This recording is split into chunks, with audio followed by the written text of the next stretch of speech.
เกิดเหตุระทึกไฟไหม้อีกแล้วอยู่ใจกลางนครหลวงคนเวียงจันทร์พากันหนีอีกกระทึกนึกนอนตกอกตกใจ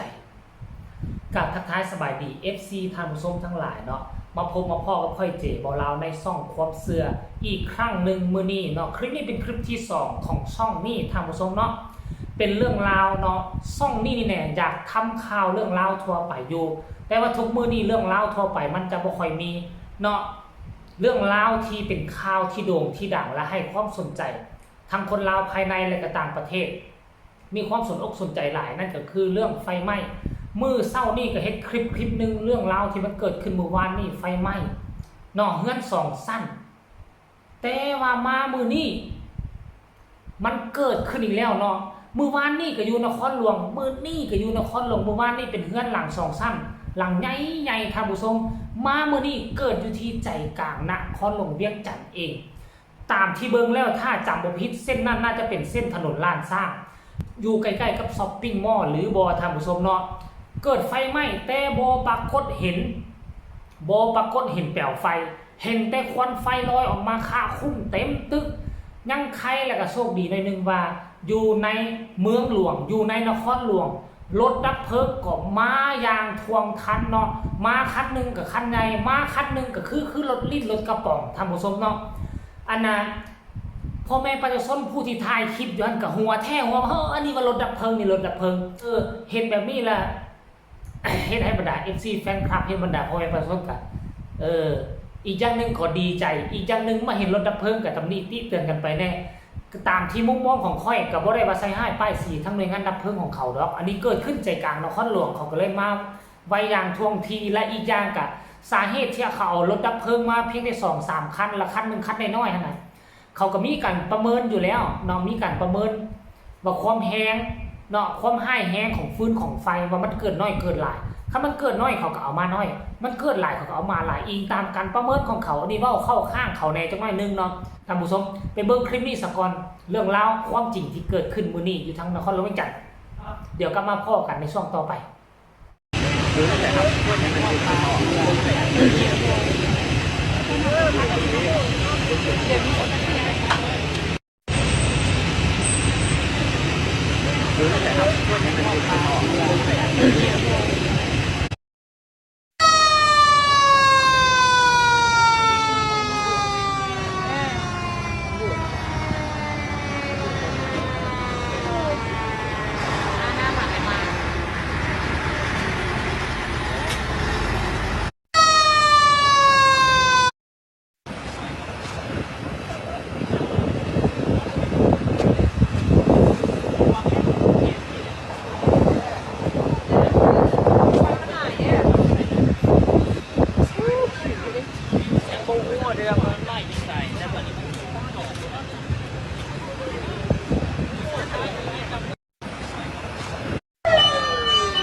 โอ้ย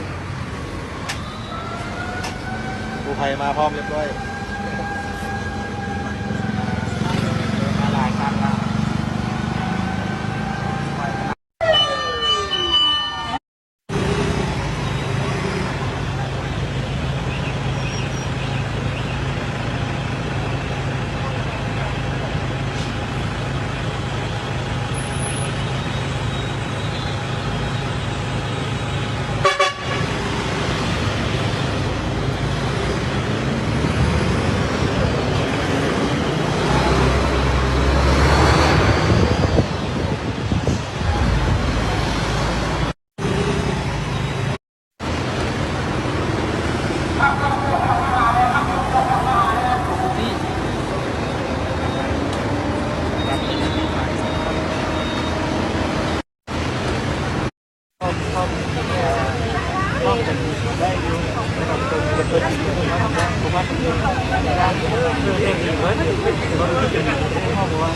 คนพวกจะต้องมาเขาบนนั้นแต่เนี่ยแต่เขาเนี่ยก็จะแอบต้องเข้าไปเรียนต้นไก่เลยเป็นเอ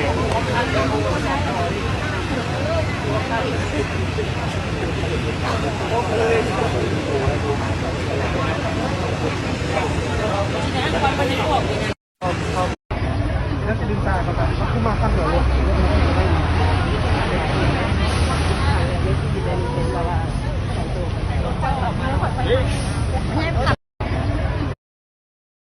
โอเคเห็นบ่ล่ะ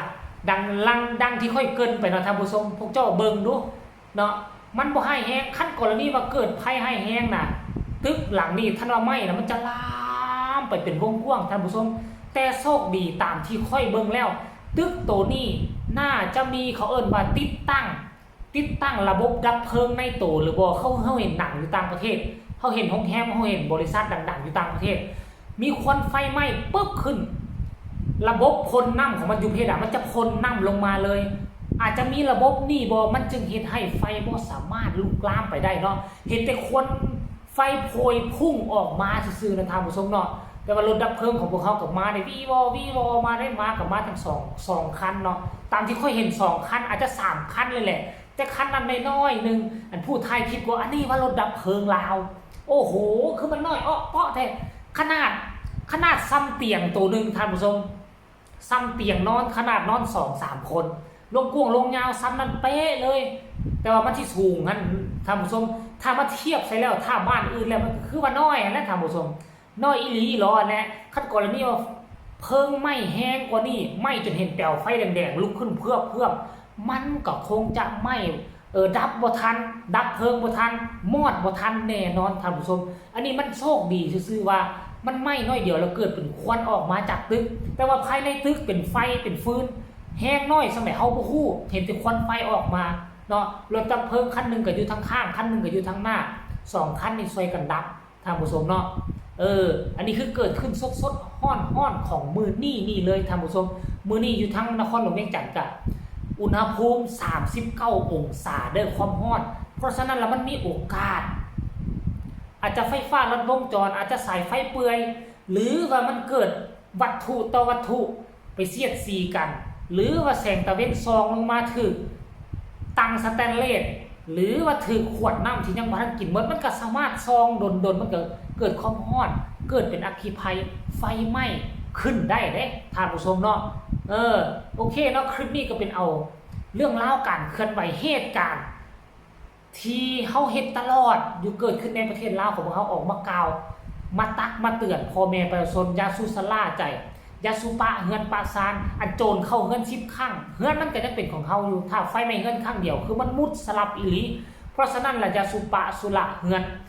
ถ้าจะไปเวียกไปว่าต้องจงคนหนึ่งเป็นคนที่มีวุฒิภาวะเฝ้าเฮือนเฝ้าซานมันไว้ให้ดีถ้าเกิดขึ้นมาแล้วมันจะบ่มีไผช่วยเหลือเฮาทันถ้าไฟไหม้ก็คือมอดทางหลังจะสู้หวังว่าสิต่อเติมว่าสิปรับปรุงเอาได้เราท่านผู้ชมเนาะเอาคลิปนี้ก็ฝากฟังไว้ซะนี่ฝากทุกคนกดไลค์กดแชร์กดติดตามให้แน่เพื่อจะบ่พลาดในคลิปต่อไปที่สำคัญอย่ากดข้ามโฆษณาพบกันใหม่ในคลิปหน้าสำหรับคลิปนี้สบายดีบ๊ายบาย